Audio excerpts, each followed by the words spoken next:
Čus lidi, vítám vás u dílu s Gamepadem, Petr Kuba. Ahoj. V dnešním díle zase máme druhý díl naší minisérie 5 zapomenutých her, podle nás. A pro dnešek jsme si připravili, když tak jako odpálíme docela zajímavý kousky, které si myslím, že zapadly dost jako neprávem. A nebo paradoxně se mluví o jiném díle z té série, jako zbytečně.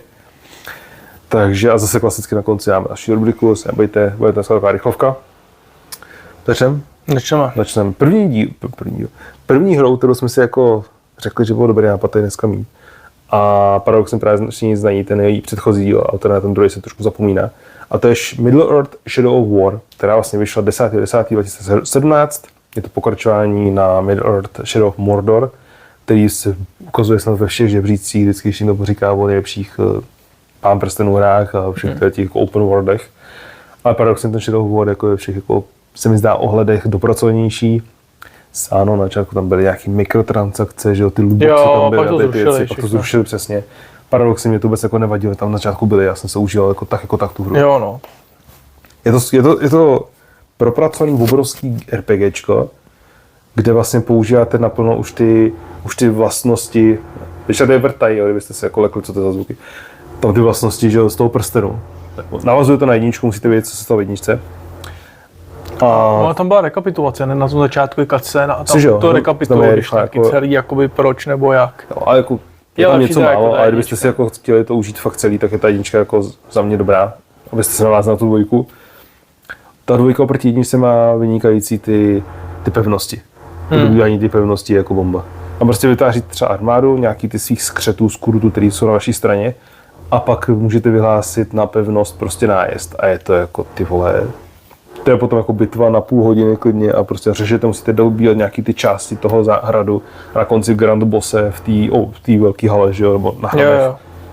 A to je potom hustý, no. Je tam strašně dobře udělaný jakoby ty pocity těch vlastně těch skřetů, někteří vás můžou zradit, někteří vlastně naopak, když vlastně máte poslední šanci, že vás někdo zabije, tak on tam skočí a zachrání vás. Jo, je to takový jako hodně nečekan, co se tam bude dít. Přesně, oni tam ještě furt používali, já jsem pamatuju takový Monolith Production. Oni mají ten patent, ne? Jo, oni měli vlastně patent na, jak říkal Petr, ten systém, a on se jmenuje systém, to vypadlo to jméno, asi jako chvilku vzpomenu určitě. Ale přesně jak říká Petr, ty postavy nebo ty skřetí, co tam jsou, hlavně ty generálové, tak se vás pamatujou. Když máte s nimi dobrý vztahy, tak si právě říká Petr, vás můžu zachránit před jistou smrtí. Kdyby náhodou jste s nimi špatný vztahy, můžu vás i zradit během prostě nějakých soubojů nebo tak vás prostě můžou jako zradit dozad, bodnout dozad. Často mezi sebou dělají třeba i vzájemné vraždy, že se vlastně levelujou sami, že vlastně porazí někoho v nějakém konfliktu a pak vlastně dojdu na jeho místo. Já vám teď napíšu, jak se jmenuje ten systém, jako pak vypadlo. Vy vlastně můžete povýšit, jo? Že vlastně dobudete pevnost, řeknete tak, ty budeš tady správce pevnosti. A jestli se stane Grandmaster. Jo, Grandmaster a takovýhle. Jenže pak se třeba stane, že Grandmaster řekne, já tě píchám, nazdar, a teď jsem tady šéf já. Jo, a vyzve vás vyzve vaší hlavní pevnost na vlastně dobývání, že jo. Když si máte zvolit, kdo půjde s váma a takhle, takže to je hustý. Jediný fakt jako velký problém toho, že vlastně to teď nebude už pokračování, jelikož Monolith skončilo, jejich systém vlastně tak má na ně práva Warner Bros., který jako je zavřel, tak vlastně oni mají jako ho strčený v šuplíčku a prcají na to, když to řeknu takhle blbě. A je to hrozně velká škoda, protože je na tom patent a ten patent prostě nějaký, já nevím na kolik let, je prostě uzavřený pro ně jako pro licenční majitele a to je prostě hotovo, no. Je prostě hotovo v tu chvíli. OK, takže to je první hra.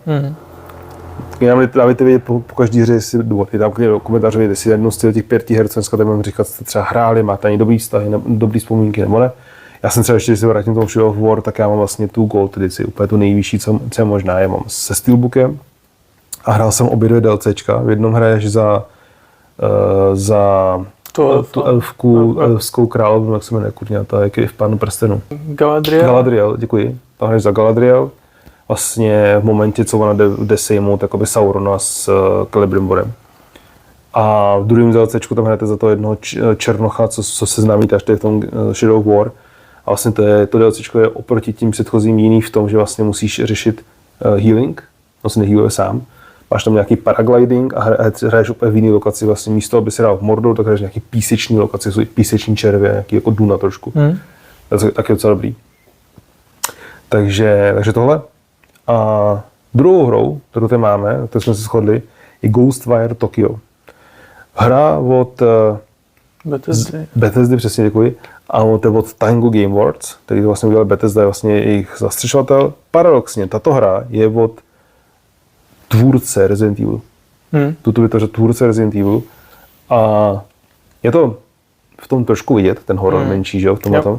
Je to first person akce z první osoby v Tokiu, kdy vlastně celý Tokio najednou ze dne na den, z minuty na minutu, vylidněný, bez lidí, a vy jste vlastně jediný díky té svý duši, která je u vás vězněná, já se pamatuju to jméno, tak jste přežili tady to vylidnění a musíte najít ta trojice těch, nebo čtvorice těch... No tak ty tam hlavně řešíš sestru, že jo? To je jako klíč. Jo, ty řešíš nemocnou sestru v nemocnici. Musíš zachránit tu sestru, porazit vlastně ten gang, nebo tu skupinu a vlastně vyřešit, co se vlastně jako stalo a co s těma věcma dál máš dělat.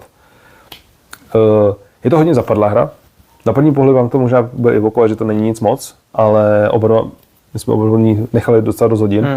A i Petr musí uznat, že předtím, ty jsi byl takový skeptický k tomu začátku. Jo, byl jsem takový, říkám, já nevím, jestli to jako chci hrát úplně jako to. A pak vlastně jakoby od té doby, co vlastně najdeš toho bývalého Huntera, nebo jak to říct, a on ti předá ty knowledge a ty věci a ten příběh tě jako víc zasáhne, jakoby, že vlastně jsi spojený s tou sestrou a řekneš, dobrý, tak já to prostě musím udělat. Míření občas je trošku takový, musíte si zvyknout. Jo, protože je to fakt jakoby vystřelíte střely jednotlivě, pak jako kulomet a pak takový ty... Tam máte vlastně znamení a on vlastně, jak říká Petr, on vlastně každý znamení mění element, se mi zdá, že jo? A vlastně tím elementem je něco jako Immortals of Aveum. Jo.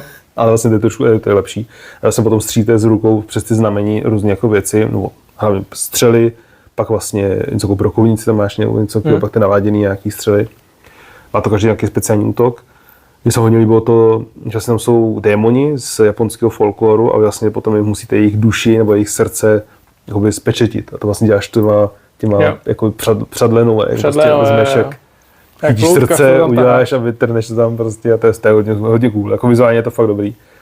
A čím víc toho potom máte, tak tím ta hra je zábavnější. A pak střídáte ty jednotlivé styly, střílíš s lukem, tam že v jednom momentu máš i luk vlastně na lovení z dálky potichu.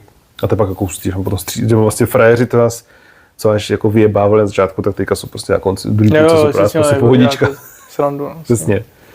Takže jo, mě to jako bavilo, no. Ne, je to dobrý. Fakt příběhově jako silný, musím říct. Hodně anime. Když se vás baví anime, tak fakt jako tady ví, co mají dělat jako s příběhem.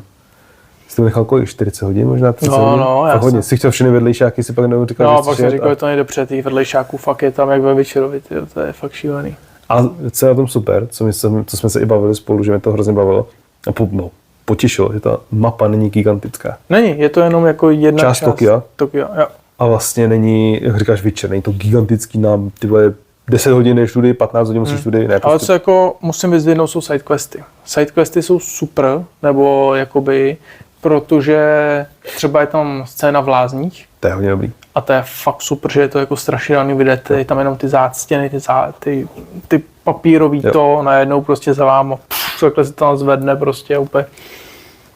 Dobrý jako, dobrý lokačky. Pravda, že vlastně příběhem se do těch lokací nedostanete a musíte dostat vedlejšák, abyste si dokázali dostat přes do lázní, do obchodáku, tam vlastně se pak dostaneš, že to je nějaký vedlejšák.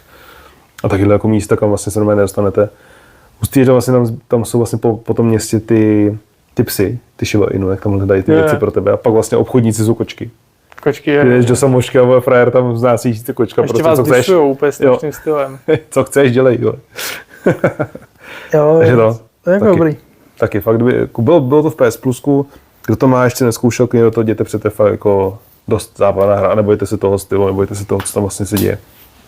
Ta vyšla, jenom aby jsme to řekli, 25.3.2022. Takže tak 3 roky, 4 roky. A furt jako graficky dobrý, bavíte se, do toho prší v tom Tokiu občas. Jo, všechno ve tmě, že jo, takže vypadá jako hezky. neony, tam ty odrazky. Jo, jakože celý odpočinek, si tam jen chodíš. A nevím, jestli jsi to měl taky, ale mě to potom v jedné části, když jsem to už dělal, to bylo v nějaký už třetí, možná taky konci, tak jsem normálně už ty uličky poznal, věděl jsem, kudy mám běžet. Jo. Tam prostě si furt se pohybuješ v tom Tokiu a jak jsou vlastně, je to paradoxně úplně 1:1 skoro, tak vlastně ty víš, že jo, takhle zatočím tady a půjdu tady a už si jako víš, kudy máš jít, že? Obchod je tady, tak tam zatočím a seš tam. Takže to. Třetí hrou, kterou tady mám, která je paradoxně jako asi nejnovější ze všech těch 5, co tady máme napsaný, Prince of Persia Lost Crown. Já jsem vlastně hrál díky tomu, že jsme měli předoběraný ten Ubisoft Class, ten Plus. Petr to já nehrál, vím, že. To je moc pro mě. Ale já jsem to o tom chtěl zmínit, protože podle mě ta hra je neprávem, považována za jako odpad. Je to jedna z nejpovedenějších dílů, nebo jedna z nejpovedenějších her, který Ubisoft kdy dal dokupy za poslední pár let. A je to obzvlášť jako fakt zábavný, máš tam zajímavý příběh, který je podle mě jako super, ten jako fakt jako, ten mě baví, jak se vlastně musíš zachránit toho původního prince z Perzie, který je zavřený v nějakým tom labirintu a vlastně ty dojdeš do místa, kde se vlastně čas a prostor nehrajou roli. A vlastně všechno můžeš vidět buď jako už rovnou mrtvý, nebo hned živý a vlastně ty tam jsi vlastně hrozně dlouho, ale pro tebe ten čas plyne úplně jinak. Vlastně každý má ten čas jinak nastavený. A to místo tak vlastně ovlivňuje lidskou mysl a může potom nějak tě přehodit na temnou stranu síly. A jako pohybuje je to super, je to Metroidvania, takže musíte vracet na ty místa, kde jste už byli, abyste měli třeba lepší schopnosti nebo takhle. Zbraňový arzenál je hodně super, tam se jako baví ty jeho jednotlivé schopnosti, které se potom můžete nabindovat, jak chcete. Takže kdybyste na to jako koukali a neříkali jste si, jestli nevíte, jestli pro vás, tak za mě je to jako dobrý, je to fakt dobrý. Pátou hrou, kterou tady máme, to je už takový trochu starší titulek, to už je dokonce 15 let starý. Já jsem měl od tebe půjčený. Já mám vlastně v originálku na PS3 a mám je na PS4. Ty jsem to hrál, no. Je to Bulletstorm. Pro ty, kdo nezná, je to Bulletstorm je střílečka z první osoby, hodně scifárna na nějaké odlehlé planetě, jméno se pamatuju. Hrajete za borce, který používá vystřelací jako hák s náramkou, kterou má na ruce. A tím dokáže přitahovat věci, odpuzovat věci a hlavně zastavovat čas. A to je jako potom hodně cool, když tam potom zastavíte čas, frajery prostě vytrhnete z jejich krytu, v tu chvíli zastavíte čas, postřílíte, odkopnete je do prdele zase. Je to hodně hektický, je to hodně rychlý, je to hodně brutální, ale je to za nějakých asi 8-9 hodin, co to máte, nebo možná i díl 12 hodin, co máš dohraný tu kampaň, tak je to fakt zábava. Pak ta část tu Godzilla je jako sranda, tak tam potom ovládáš tu Godzilla a ten alkohol vypadá. Takže vyšlo to 25.1.2011 a PS4 verze, co jsem koukal, vyšlo 2017. Takže to je to jako menší hra, chápu, že už to pro nikoho třeba nemusí být, nikoho to nemusí zajímat. Jako fajn, jakoby. Ale je to fajn. Já jsem si to třeba užil, jakoby, fakt je to... Vypneš a jedeš. Hele, kdekoliv, kde prostě jakoby si můžeš hrát s časem a dělat blbosti. Přesně, vypneš pozek prostě. Si to ještě nepletu a máš tam slow motion těch kulek, že to pak vidíš, jak... Jo. Máš tam slow motion těch kulek, máš tam vlastně tu sniperku, se kterou můžeš ty kulky navádět. Jo, to taky prdel. Vystříš a zatáčíš to, jak blbej. Jo, to je fakt super, tohle je fakt dobrý. Vždycky, když někoho odkopneš a vlastně ho v tu chvíli zmrazíš, že můžeš rozmrdat ve vzduchu, dokopat ho do sraček. Jo, já si myslím, že jako hra dobrá. Jo, je to fakt na vypnutí. Vypneš mozek a jedeš to a prostě neskutečně to jako potom drbe. Takže to je doporučení, kdybyste nehráli a nevěděli jste o tom, klidně to zkuste. Pátou hrou, kterou tam máme poslední pro dnešní díl, je za nás neprávem zapomenutá hra a rozhodně právem na tomto seznamu a to je Assassin's Creed Rogue. Původní titul Assassin's Creed Rogue vyšel 13.11.2014 s tím, že Assassin's Creed Rogue vlastně vyšel ve stejném roce jako Assassin's Creed Unity. Ano. Byla to hra plánovaná na původní konzole, což je PS3, Xbox 360 a nová hra vlastně vyšla na Xbox One a PS4 a to byla Assassin's Creed Unity. Problém u Rogu je několik věcí. Za A, Assassin's Creed Unity, to je jeho největší problém. Ten byl všude. Ten byl všude, no. Ten byl všude, prezentovali ho jako ten next gen. Ale je to strašně vtipný. Ono je to vlastně jakoby, jak je to mezi vlastně jakoby trojkou, protože to... No to vlastně období trojky, že jo? Trojky a Unity. A vlastně konec Rogu je začátek Unity. Jo. Přesně tak. A strašně vtipně měl se to původně jmenovat Comet. Byl pracovní název. OK, to ani nevím. A vlastně byl strašně vtipný v tom, že jakoby ty začínáš, vlastně je to ta sága toho Conradova Family, tak vlastně je to poslední díl z té ságy jeho. Ano. A zároveň vlastně ty zabiješ otce toho hlavní postavy z Unity. Z Unity, jo. Kdy vlastně už pak průběžně začíná rovnou Unity a jdeš Unity, no. To je jako hustý, no. Ale je to škoda, protože je to vlastně, ne jako, že myslím, ten příběh to už jako ten je, jak je, ale myslím, že škoda toho, že vlastně Ubisoft se v té době hrozně zaměřil na to Unity a hrozně prezentoval Unity, který paradoxně vyšlo ve špatném stavu. A Rogue, i když je to jako, my považuje jako toto menší, to je ten jako menší titul, on nebyl tak dlouhý. Já to mám. Ty máš vlastně, já jsem ho hrál na Ubisoft klasiku. Je to tak, Rogue, no, na PS3 ještě původní, s českým textem vzadu. Jo, a hlavně, jakoby, mně se líbilo, že vlastně on spojil několik věcí dohromady.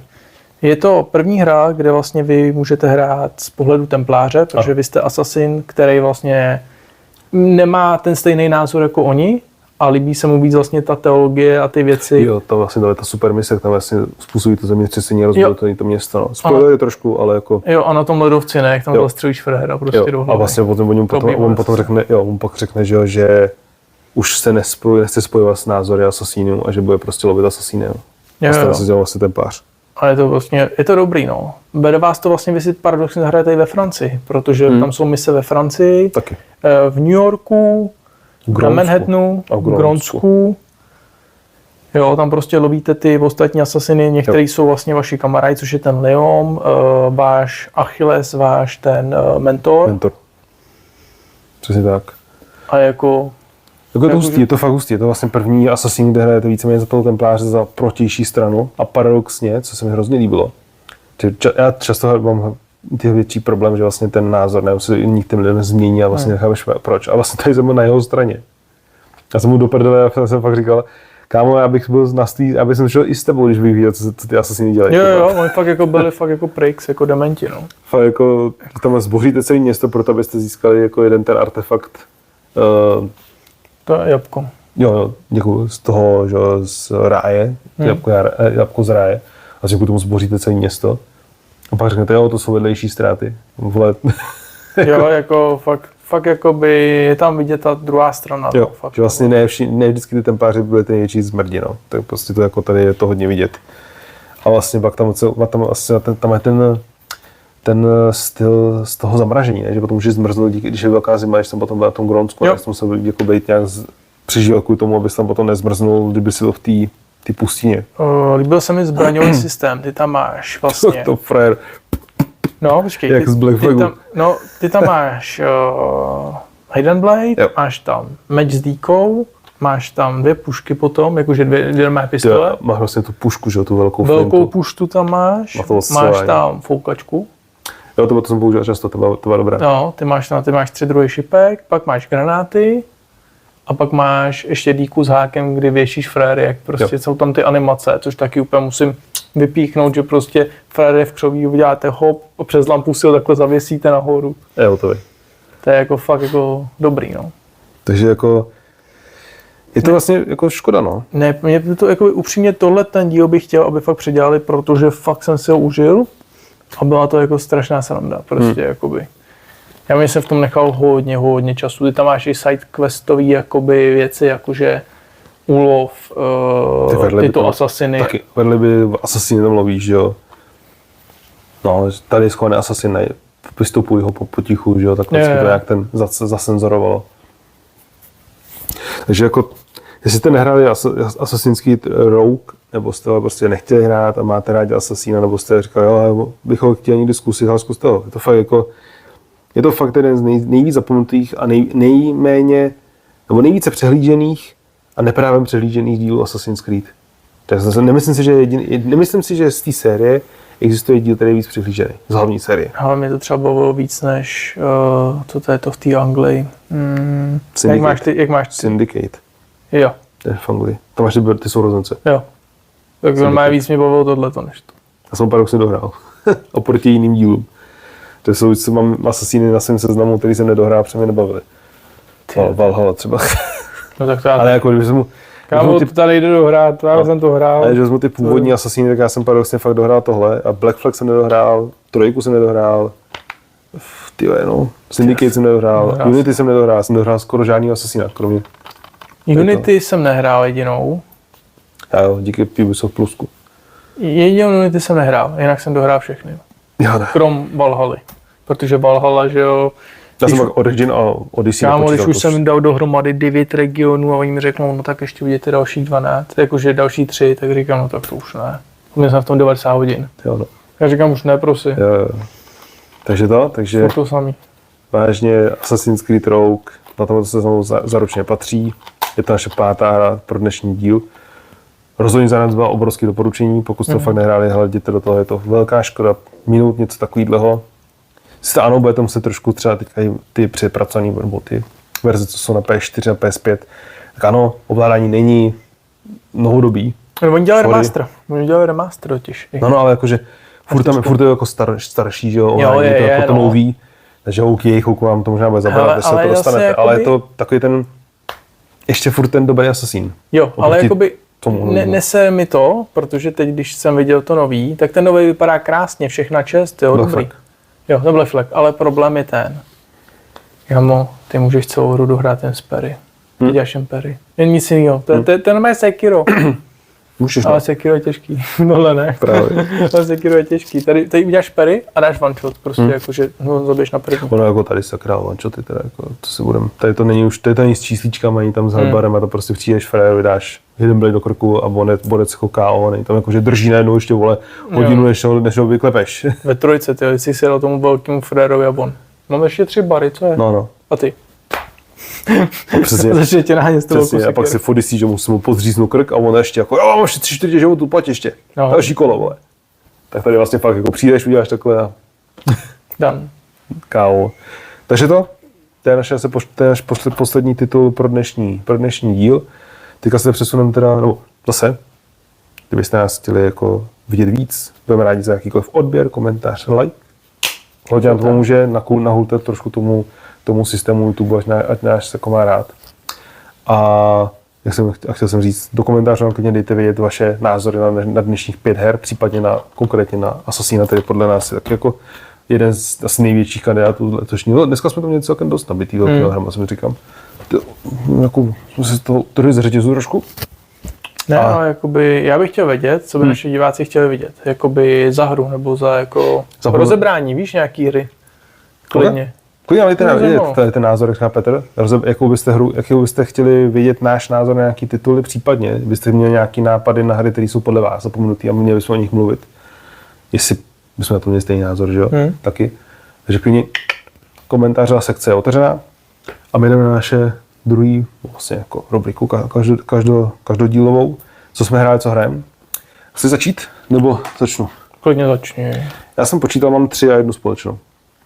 Dohrál jsem Quark, to je ta česká hra, český Half-Life, jak jsem vlastně dal 2 díly na náš kanál. Hodně se mi to líbilo, hodně tím klukům jako gratuluju k tomu, jak to dopadlo.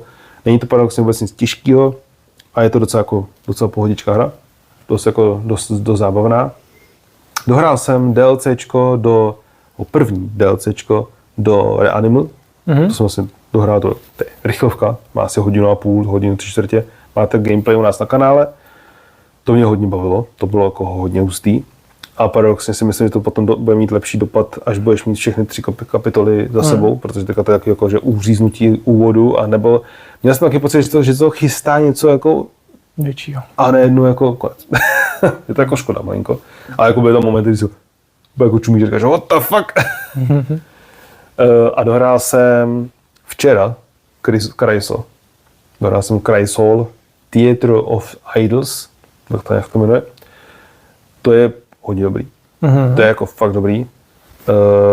To je vlastně v té hra o tom, že vlastně něco jako je tam bůh, který potom má proti sobě jako nepřítele v určitém městě a vy jste ho vyslanec v úzovkách a musíte vlastně všechny ty heretiky postřílet vlastně a navrátit zase zpátky do toho města víru na toho vlastně The Sun.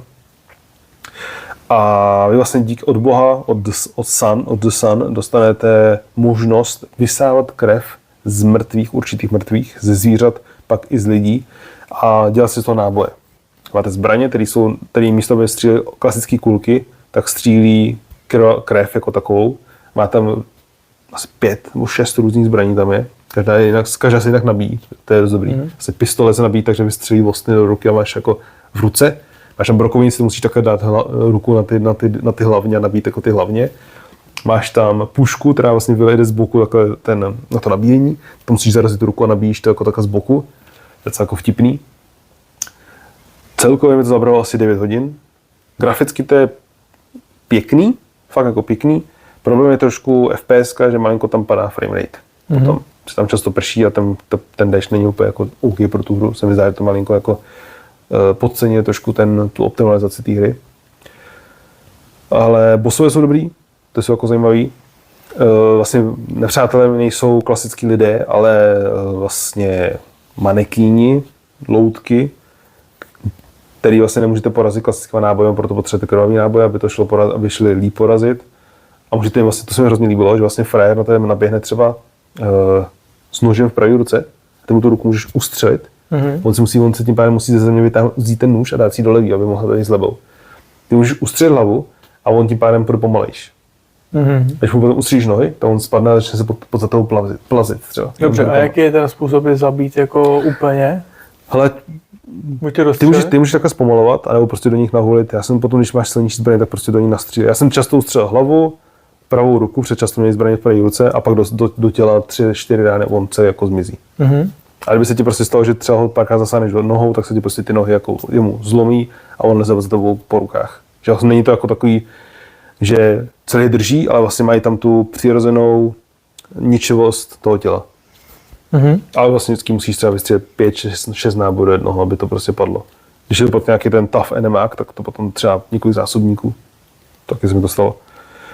Takže toho za mě doporučení, protože to stálo, když jsem to kupoval, 240 Kč. Je to pouze digitálně, není to na CDčka, ježišmarja.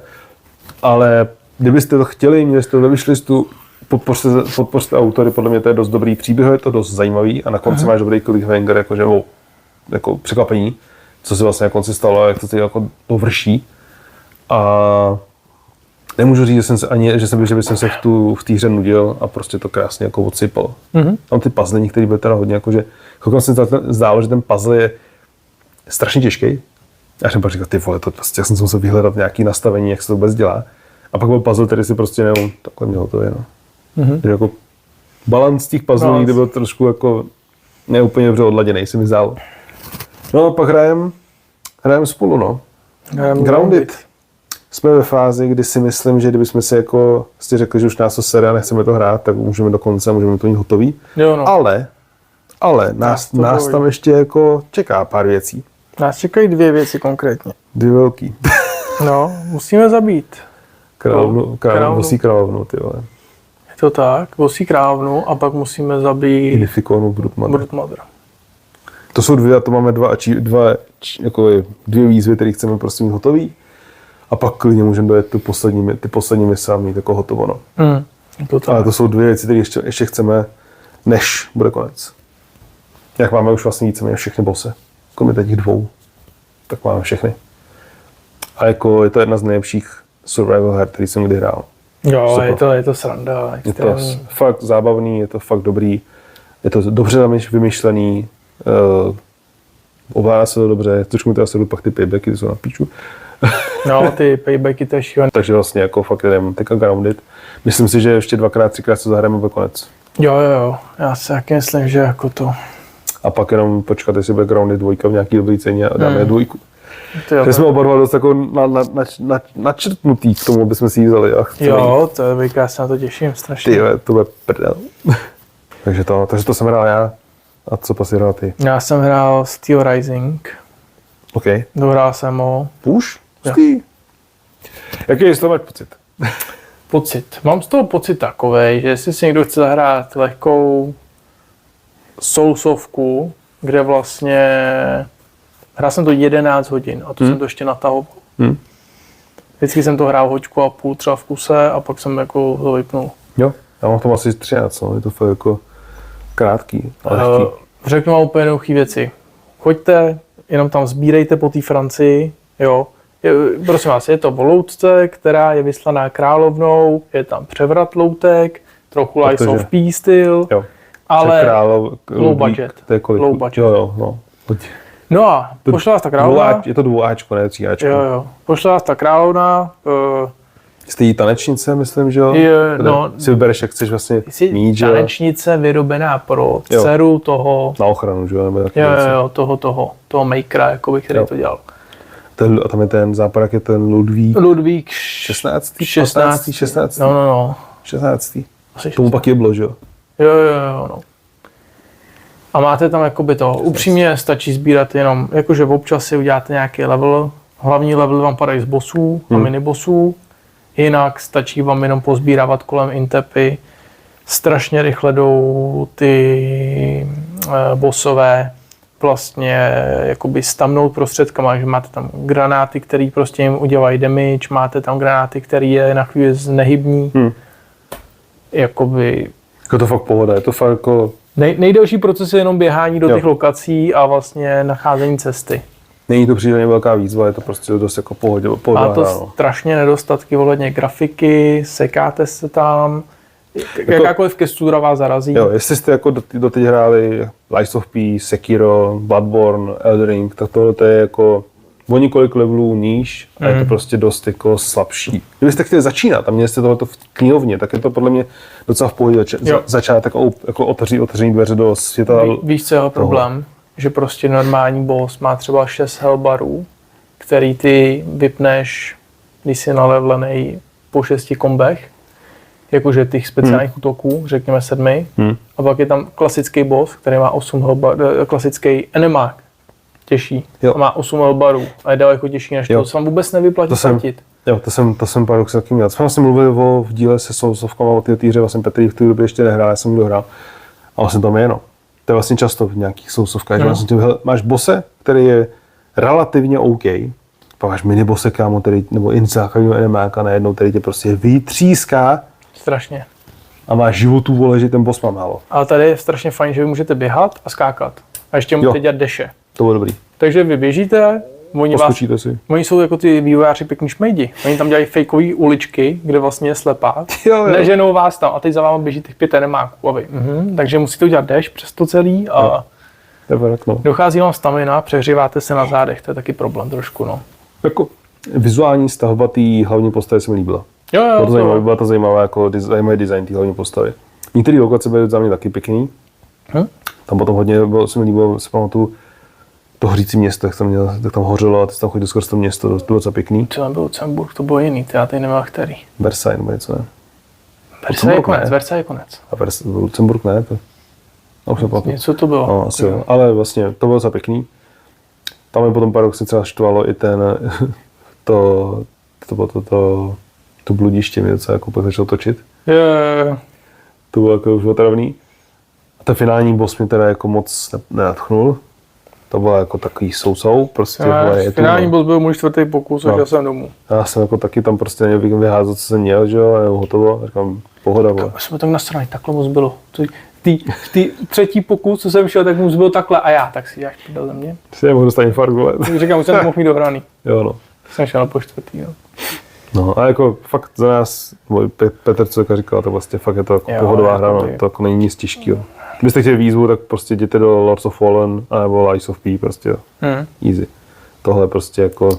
No, přátelé, a příští díl vám přinesu recenzi, jaké jsou první dojmy z Mortal Shell 2. Péťovi přijde Mortal Shell 2. Už přišla? Přijde, už mi psal, že už mi ji vezou.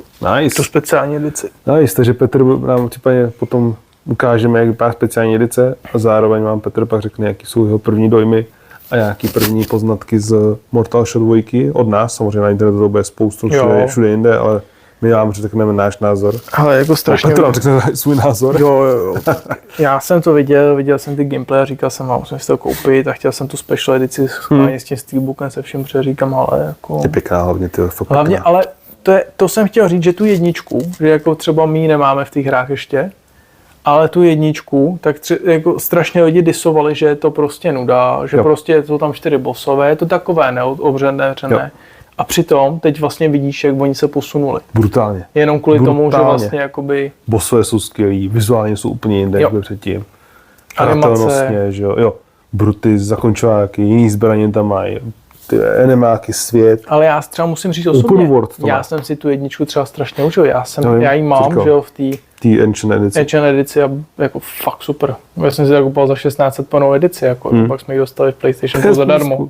Ale ty máš to s tou s těma bonusama, že to je dobrý. Ale jako bavilo mě to extrémně třeba, jako i ty, oni tam dělali eventy, takže vlastně třeba byl halloweenský event, tak si mohl získat krvavý brnění a takovýhle věci. Tu dýni, že jsi tam mohl mít nějaká. Jo, na hlavě. Jo. Prostě úplně. A to ti zůstává všechno tohleto. To je Já si fakt myslím, že to teďka bude zase jaký odpal, prostě, že to bude jedna.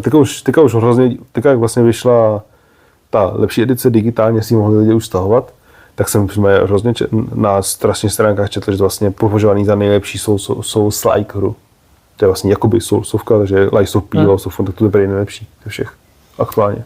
Je to dost odvážný tvrzení. No, to bych taky řekl. Jakoby... Ještě jsem ji ještě Petr nehrál, já jsem ji taky nehrál.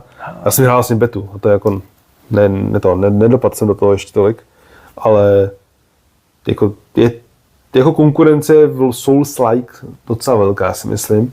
Že bych jako nebyl tak jako říct si, jo, jasně, to tam ale je. Ale uvidíme, co přinese Lords of the Fallen 2. Tak jo. To je jako, až taky vyjde, tak to bude taky hodně. Jiný Matador, tedy přijde za chvilku na trh, no. To bude jiný voser. Si myslím, pak přijde Lies of P2 taky, a že jo? Wuchang se počítá, ne Wuchang, ten jak se jmenuje. Wukong? Ne. To, co vyjde teď, Phantom Blade Zero se počítá jako solovka, nebo ne? To je paradox, že ne. Ne, že ne. To je jiný žánr. Přesně, oni mají svůj žánr. Oni myslí úplně jiný. Oni myslí kung fu fighting nebo něco. Oni myslí úplně jiné. Oni myslí kung fu, jako by fakt kung fu, ten sword a mak nějakých souboj. Jako to prostě, oni vymysleli vlastní žánr, který nikde jinde neexistuje. Hustý. To je jako hustý, jestli nadefinuješ vlastní žánr. A ta hra na tom stojí a je vlastně v tom nejlepší. Takže jako těšte se příště, Petr bude mít Mortal Shell 2. Paradoxně, když by to možná bylo, tak já vám příštím díle ukážu, jak vypadá Blood of Dawnwalkers edice se Steelbookem. Yes. To možná mi přijde ten den, když bychom točili. Tak jo, pro dnešek takhle asi všechno? Všechno takhle. OK, pro dnešek takhle všechno. Jak jsme říkali, do komentářů nám klidně bouchejte, co budete chtít. A každopádně se příště uvidíme. Zase nějaký zajímavý téma. Možná už příště vezmeme no disk, no buy, nebo je to téma, co se rozdítal po internetu. Před Sony se už vyjádřil, máme nějaké další věci, co po internetu lítají a dáme vám náš názor na toto téma a uvidíme, co z toho bude. Takže jo, pro dnešek takhle všechno. Zase mějte se hezky venku, že konečně lepší počasí, že klidně od toho počítače PlayStationu mrkněte ven a že taky svět je venku. A jinak hrajte hry a zase příště. Petr, Kuba, mějte se. Čus. Čau.